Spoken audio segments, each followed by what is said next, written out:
Guys, this last election was so vitriolic that I almost lost my universalism. And Christian universalism is such a priceless belief system for me that nothing is worth losing it. Even a spouse is not worth losing Christian universalism. So this video, I just want to break down a couple basic principles of Christian universalism. The first principle is that God is love. God is love personified.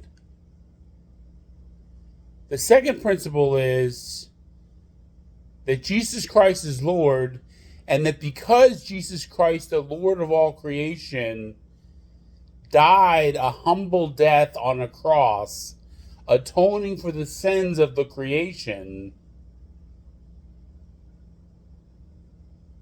he ensured God's plan of salvation for every creature in creation and the creation itself.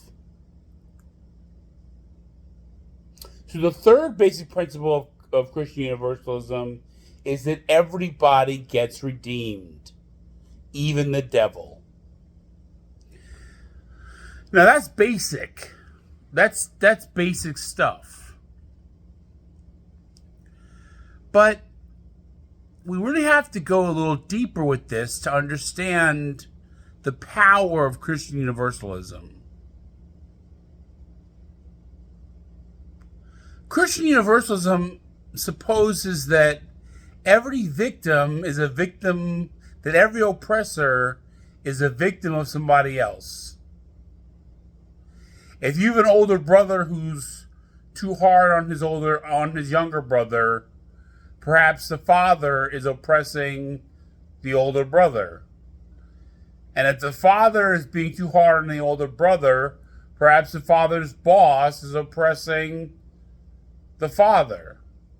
And if the father's boss has a wife that's very honoring and very controlling, then perhaps the father's boss's wife is oppressing the father's boss. And if the father's boss's wife had a father who never acknowledged her beauty, perhaps she's oppressed by the memory of her childhood. And so on and so forth. So you see, everybody who oppresses anybody else is a victim of something themselves. That's one of the most fundamental precepts of Christian universalism, because it says that we're never really wrestling against a person. We're always trying to liberate a person from whatever is causing them to oppress us or somebody else. So Christian universalism is a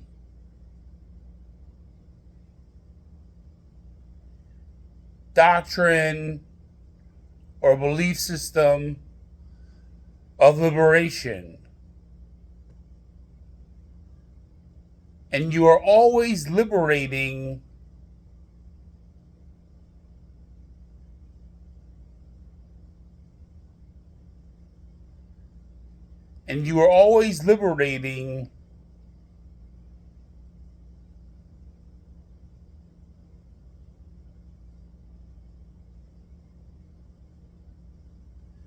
an oppressive person from the person who's oppressing them, making them oppressive.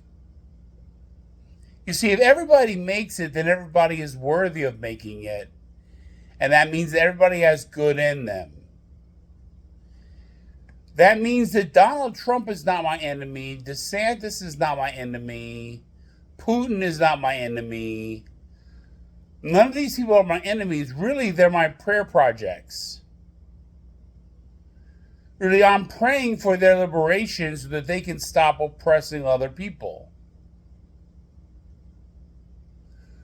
Because the liberation is an inevitable thing. It's all a question of when it's going to happen. Christ secured the salvation of every being in existence on the cross 2,000 years ago. So all we're doing is either accelerating or frustrating that process of grace and salvation.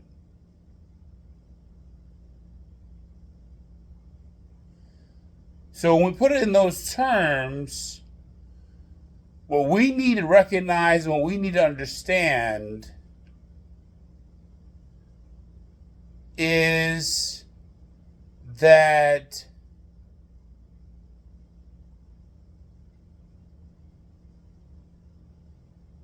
there really are no enemies. They're only victims of oppression. Even the devil is a victim of some kind of oppression, which is beyond my personal understanding. So we're always trying to liberate somebody from something through our prayers of love for them. That's why one of the major praxis verses or set of verses of Christian universalism is love your enemies, do good to them that hate you, and pray for them that try to use you and persecute you. Thus completing the circle and saying, you hate me, I love you into love. You do harm to me, I love you into doing good to me and doing good to yourself and doing good to others. Love is invincible, so you're always loving people to love. That's why your goal as a Christian universalist or any kind of universalist is always to love everybody everywhere at all times. And when you find yourself getting out of that mentality and out of that perspective of loving everybody everywhere at all times, then you lose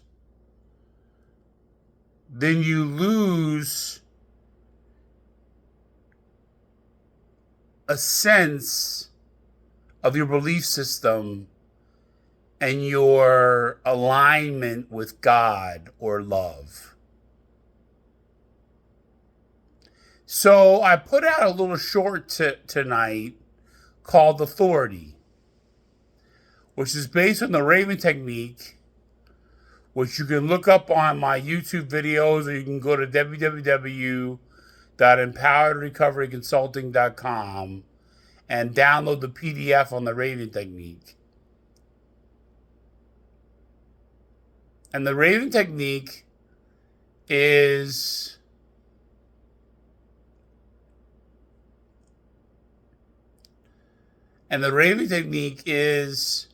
a repetitive spirit discipline based on words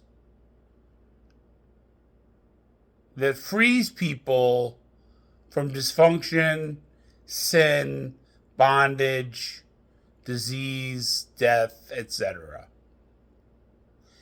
And I programmed the Raven Technique word called authority for all political leaders and for all of us to stop despising authority.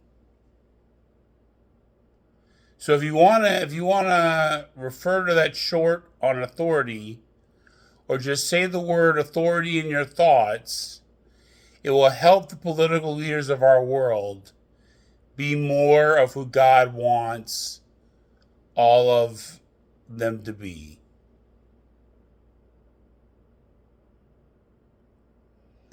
Now, there are many other precepts to Christian Universalism, but those are just some basics.